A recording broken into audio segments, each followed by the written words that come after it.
Hello दोस्तों, आप सबका बहुत बहुत स्वागत है आपके अपने चैनल आसूस होम किचन में। आज आपके लिए लेके आई हूँ चॉकलेट से ओवरलोडेड एक बहुत ही बढ़िया ब्यूटीफुल टेस्टी से चॉकलेट मूस केक की रेसिपी, जो कि चॉकलेटों से बहुत ही ज़्यादा ओवरलोडेड है। और ये केक सचमुच एक आपका एक सिग्नेचर केक भी हो सकता है अगर आप कुछ उसमें नए नए वेरिएंट्स करते हैं। तो आज के how to become a home baker की जर्नी में फोर्थ पार्ट है और मैं आज आपको बताने वाली हूँ आपके एक्सपेंसेस और प्रीमियम केक की लिस्ट में आप किस किस को शामिल कर सकते हैं। तो वन एंड ओनली आपका जो रहता है चॉकलेट केक बेकरी में तो बहुत ही सिंपली तरीके से डेकोरेट करके मात्र एसेंस की खुशबू से ही बेचे जाते हैं, लेकिन आप क्या कर सकते हैं स्पेशल आपके चॉकलेट केक में, ये आपको बताने की ज़रूरत नहीं पड़ेगी। अगर आप एक एज अ सैंपल के तौर पे इस केक के पीसेस को एज अ पेस्ट्री करके आप सेल करेंगे तो आपको करना कुछ भी नहीं है। आप कभी भी ऐसे चॉकलेट ट्रफल्स केक बनाते हैं, साथ में आप चॉकलेट मूस केक बनाते हैं, चॉकलेट मोका बनाते हैं या फिर चॉकलेट कॉफ़ी मोका बनाते हैं। मूस के बहुत सारे वेरिएंट होते हैं, चाहे वो कैरेमल सॉल्टेड पाइपिंग डालते हैं, कैरेमल डालते हैं, तो बहुत सारी चीज़ें हैं आप वो कर सकते हैं। बट ये सिंपली चॉकलेट केक है जो कि बहुत ही ईजी सिंपल है।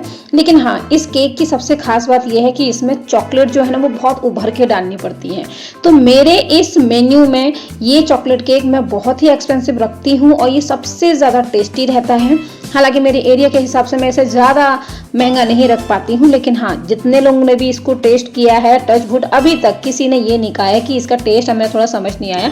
बट हाँ, ये बहुत ही ब्यूटीफुल भी लगता है, साथ में खाने में अट्रैक्शन में बहुत ही बेस्ट है।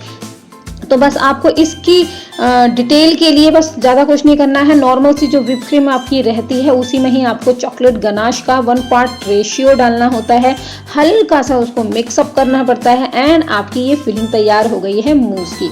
और आप इस क्रीम से आपके cup cakes, jar cake, pudding cakes वगैरह भी यानी इस व्हिप क्रीम के संग आगे एज अ कंटिन्यू कर सकते हैं। तो ये क्रीम है ना, ये बहुत सारी रेसिपीज में आपके संग कंटिन्यू हो जाती है। तो यहाँ पे मेरा ये हाफ kg का यानी 500 ग्राम का chocolate mousse chocolate overloaded cake था, जो कि मेरी एक बहुत ही प्यारी क्लाइंट के बर्थडे सरप्राइज के लिए उनके फ्रेंड ने बनवाया था।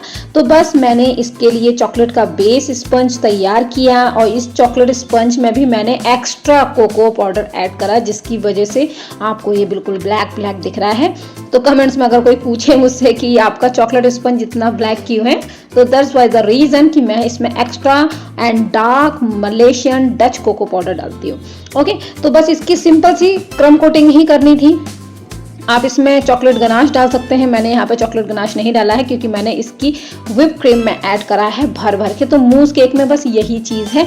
आगे मैं आपको बाद में बताऊंगी कि चॉकलेट गनाश का यूज़ किस केक में किया जाता है। अगर ये डिमांडेड रहता है तो ही आप बनाएं, अदरवाइज आप इसको ना डालें, क्योंकि फिर चॉकलेट्स अगर ज़्यादा है ना तो आप उस चीज़ को कंटिन्यू करेंगे या और ओवर कर देंगे ना, तो वो टेस्ट थोड़ा सा डिसबैलेंस या फिर थोड़ा सा बिटर हो सकता है चॉकलेट केक के केस में। तो यहाँ पे मेरा ये स्पंज क्रम कोटिंग होकर रेडी हो गया था। इसको आधे से 1 घंटे के लिए मैं रख दूंगी फ्रिज में अच्छे से सेट होने के लिए। तब तक मैंने क्या करा, अपनी चॉकलेट गनाश को ड्रिपिंग इफेक्ट के लिए रेडी करके हल्का सा रीहीट करा एंड उसको ड्रिपिंग के लिए तैयार करा। तो जब तक ये फ्रिज में ठंडा हुआ तब तक मेरे और काम हो गए।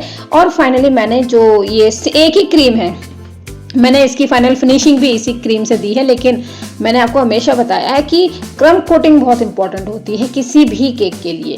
तो ये मेरा केक हालांकि आया था 11 बजे तक फाइनल हुआ डिज़ाइन एंड मेरे को इसको 4 से 5 बजे के बीच देना था। एंड बट हो सकता है कि जो क्लाइंट थे वो लेके तो फिलहाल 7-8 बजे गए हैं, बट कोई बात नहीं, ये चीज़ तो हमारे संग चलता ही रहता है एज अ होम बेकर। तो बस आपको कुछ नहीं करना है, पाइपिंग बैग ले लीजिए या फिर आप इसको अपने हाथों यानी स्पैचुला से आप इसको क्रम कोट करें या फिर फाइनलाइजिंग करें, ये तो आपके ऊपर डिपेंड करता है। बट हाँ, आप चॉकलेट केक के प्राइस आपके नॉर्मल केक से ना हमेशा थोड़े से बढ़ाकर ही रखें।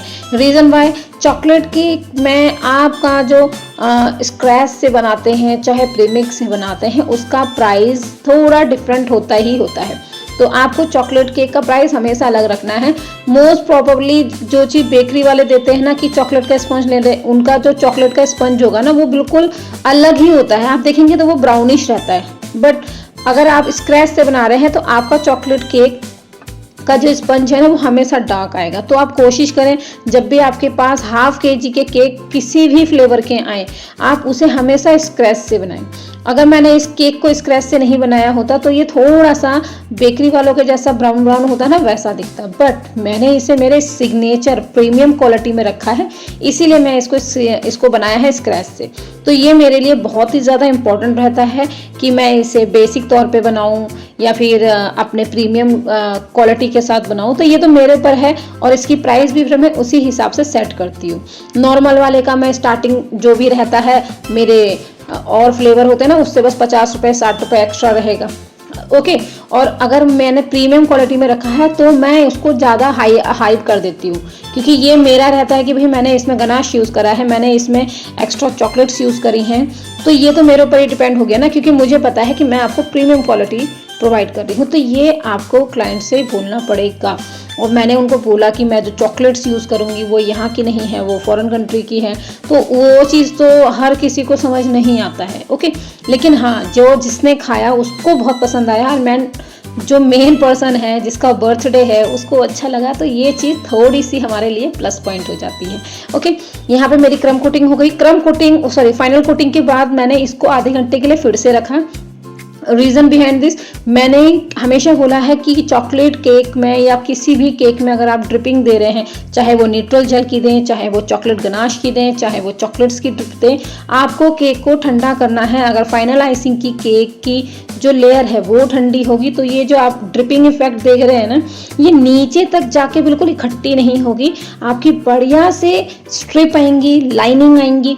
हालांकि मैंने यहाँ पे कॉम इफेक्ट नहीं दिया है, उसका रीज़न ये है कि मुझे जैसे प्रेफरेंस पे फोटो मिली थी ना, उसमें कॉम इफेक्ट नहीं था लेकिन ड्रिपिंग्स थी। और आपने मोस्टली देखा होगा चॉकलेट मोका केक में जब चॉकलेट्स वगैरह ऊपर से ओरियो के बिस्किट्स वगैरह, बाउंटी बार वगैरह लगाई जाती हैं तो उसमें ड्रिपिंग इफेक्ट नहीं होता, क्योंकि वो ड्रिपिंग इफेक्ट उस गनाश के लाइन को थोड़ा सा खराब करता है, वो लुक वाइज थोड़ा सा अच्छा नहीं लगता होगा, मुझे ऐसा लगा। तो मेरे को जैसी मिली थी फोटो मैंने वैसे वैसे बनाने का ही कंप्लीट कोशिश की है और मेरी क्लाइंट को पसंद भी आया है। तो ये मेरा फाइनल देखिए मैंने नीचे लगा लिया है और मेरी आप ड्रिपिंग देख सकते हैं, ये जहाँ जितनी थी उतनी ही रुक गई है, पूरी नीचे तक नहीं आई है। तो अगर आप लोग देखते हैं कि बहुत से लोगों की ड्रिपिंग सिर्फ वहीं तक ही रहती है, सेट बिल्कुल नीचे आके इकट्ठी नहीं होती है, तो उसका रीज़न यही है कि आप अपने केक को फाइनल आइसिंग के बाद आधे घंटे के लिए आप ज़रूर फ्रिज में रखें, जिससे वो ठंडी हो। तो जब ड्रिपिंग आएगी ना तो वो ठंडी होके ना वहीं पे एक जाके जहाँ पे होगा उसका एंड ऑफ ठंडा होने का, सेट होने का, वो सेट हो जाएगी। ओके, तो ये ड्रिपिंग इफेक्ट आप दे दीजिए। ऊपर मैंने अच्छे से कवर कर दिया है, ज़्यादा मुझे फाइन नहीं करना था, सिंपली रखना था रश स्टिक में, वो कर दिया है। और साथ में मैंने यहाँ पे स्टार नोजल की हेल्प से क्या करा है, बस हल्के हल्के यहाँ पे इस तरीके से पुश करते हुए पैटर्न दे दिया है। तो मुझे यहाँ पे पहले चॉकलेट सेट करनी है, तो मैंने देखिए 2-3 अपने घर की बनाई हुई थी, जो मेरे घर की बनाई हुई थी मैंने वो भी रखी हैं, और साथ में जो मेरी एक थोड़ी सी इम्पोर्टेड थी चॉकलेट्स वो मैंने लगाई हैं, साथ में ओरियो के बिस्किट। इस ओरियो बिस्कुट को तो मैं अपने बच्चों को स्कूल से लाते टाइम ही एक पैकेट लेके आ गई थी, क्योंकि मैंने देखा कि ओरियो बिस्कुट है और ओरियो बिस्कुट की वजह से इसका लुक थोड़ा सा अच्छा आएगा, प्रीमियम आएगा, बढ़िया लगेगा, इसीलिए मुझे लेके आना पड़ा। और यहाँ पे देखिए मैंने थोड़ी सी ये डाली है चॉकलेट वर्मिसेली, ये मिल जाएंगी आपको आराम से बेकरी शॉप पे, मार्केट में। तो ये इस तरीके से आप इसको इस तरीके से सेट कीजिए जिस तरीके से आपको लगता है कि ये बढ़िया लगेंगी। और यहाँ पे फाइनली हैप्पी बर्थडे का टैग लगा के इस केक को करा है मैंने कंप्लीट।